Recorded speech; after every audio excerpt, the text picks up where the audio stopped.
Welcome to Beat Performance Anxiety in 2026. Gosh, 26, I can't believe.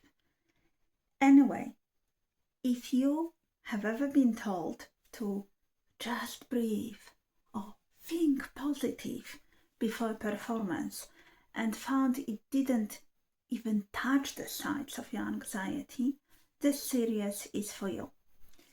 I am Dr. Maja Jankowska. I'm a clinical and counseling psychologist, and I'm about to show you why generic advice fails and what actually works. This is based on over 23 years of working in the field of psychology and drawing on clinical counseling and performance psychology. Okay, so let's dive into it. First of all, here is what nobody tells you.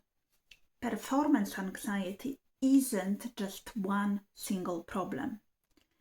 Many years of studying psychology taught me that anxiety presents in quite distinct but identifiable symptom profiles.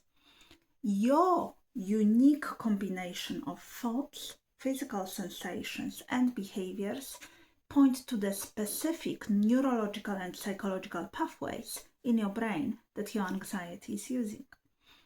This is why one performer's symptom, like maybe shaking hands before going on stage, respond brilliantly to breathing techniques, whilst another performer, again with shaking hands, needs completely different interventions. The same symptom, but very different root causes and therefore different solutions that are required. So until you understand your profile, you are fighting a ghost.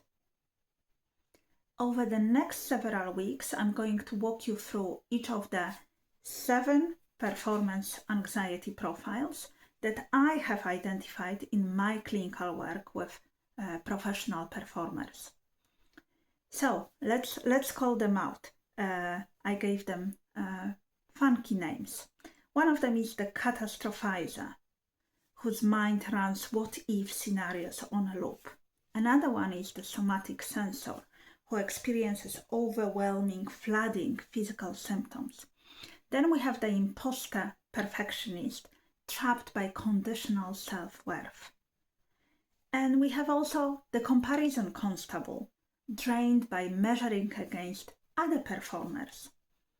And then I also see you, the avoider, whose anxiety can manifest as escape urges. So maybe avoiding auditions or not sending tapes and so on. Then there is the dissociator, who checks under pressure. How does this manifest? Well, have you ever blanked or frozen or forgotten your lines or didn't know where you were in the piece? That's kind of a symptom of dissociation. And then there is the inner tormentor, battling a very harsh critical voice that keeps telling them they are not good enough. Okay, so each video will give you specific evidence-based tools for each of the profiles. But there is one thing that I wanted to kind of mention. Most performers are a unique mix of 2 or 3 profiles in my experience. That's why you need to start with knowing yourself. So before you watch another video in the series, I want you to do something. I've created a stage fright symptom profiler, and it is a clinical assessment tool that I use in my practice with performers. In just a few minutes, you will discover which of the 7 profiles are driving your anxiety.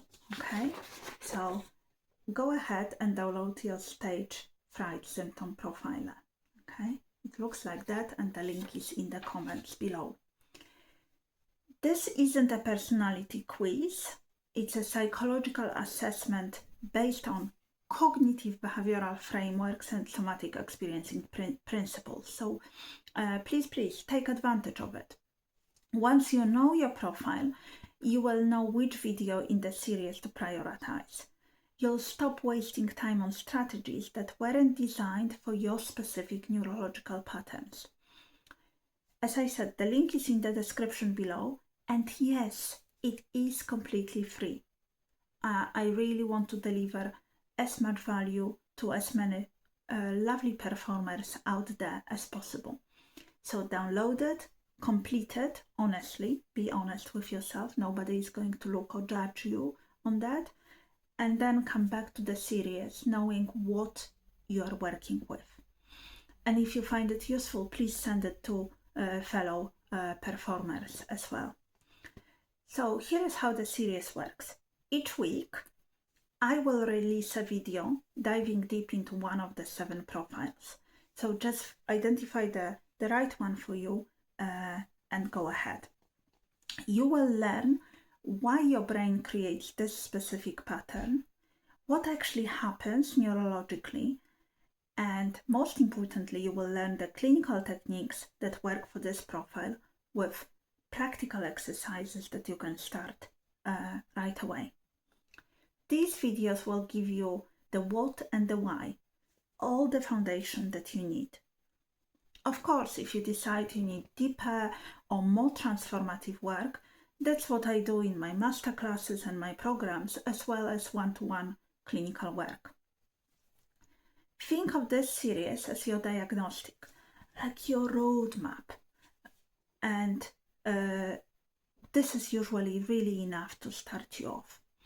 So here is what you do right now. I would recommend that you don't wait. Stop this video right now.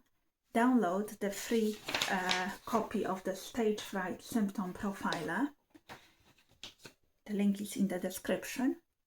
And it takes 5, maximum 10 minutes to complete. Okay? If you don't do it right away, you might forget. So I would recommend pause, download, get it done, come back to this video.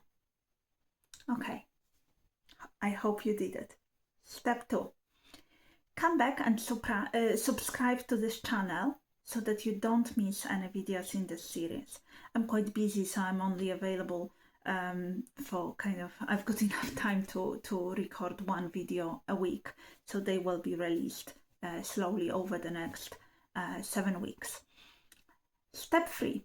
In the comments below, tell me which of the 7 profiles do you think describes you best. Just the name, like the catastrophizer or the somatic sensor, or maybe I'm a mixture of this and this. Whichever resonates, let's start a conversation. I honestly really care about it, and I will read and respond to every comment. Step 4.